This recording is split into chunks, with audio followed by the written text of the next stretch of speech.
Hello and welcome. My name's Andre Walker, and after a couple of weeks' holiday, your weekly monologue starts right now. We were all shocked and appalled this week by the terrorist atrocity committed at Pulse nightclub in Orlando. This week, the monologue is dedicated to the victims, their families, the American nation, and everyone who loves freedom, no matter where they are in the world. So far, we know who did the shooting, Omar Mateen, but we seem unable to agree why he did it. Liberals claim he was merely a deluded homophobe, rather than anti-American, 7th century, sexually repressed, camel-bothering and cowardly Islamo-fascist. By the way, I came up with that definition myself, and I'm extremely proud of it. Amazingly, despite Mateen having said himself he was a follower of the Islamic State, his dad Sadiq claimed the attack had nothing to do with Islam. He even said his son wasn't a proper Muslim. And you know what the reason he said he wasn't? That little Omar didn't even have a beard. Well, listen, Sadiq. Ellen Burstyn doesn't have a beard either, and she's still a Muslim. Yeah, I didn't know that either. Thank you, Wikipedia. Isn't Burstyn great in House of Cards, playing Claire Underwood's mom, by the way? Apparently, her character persuades the First Lady to get back together with the President in a cynical attempt to run for Senate. Sorry, is this even bothering to pretend to be fiction? Or is it just an historical account with all the names changed?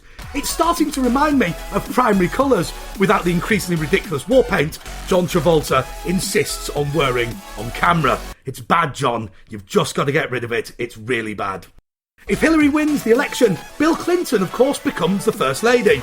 He'll be the most manly First Lady since Hillary Clinton. Hang on.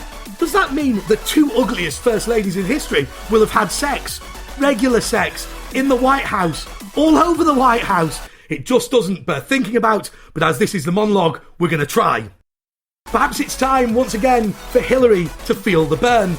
This time, it's the Oval Office carpet burn that she really used to love all those years ago. Of course, Hillary and her chums are keen to curtail the Second Amendment in order to stop acts of terrorism. Piers Morgan took to Twitter to say that almost all mass shootings in America were committed with assault weapons. Well, of course, they're mass shootings.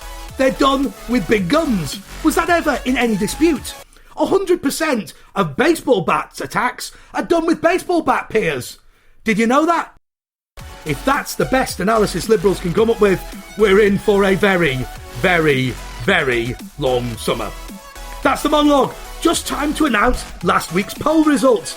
Every pollster in the country asked the British people whether they wanted to leave the EU next week, and the majority of them said yes. We all know Vote Leave uses red as its colour, so I'd like to say that that's yet another example of a red nation rising. Until next week, goodbye.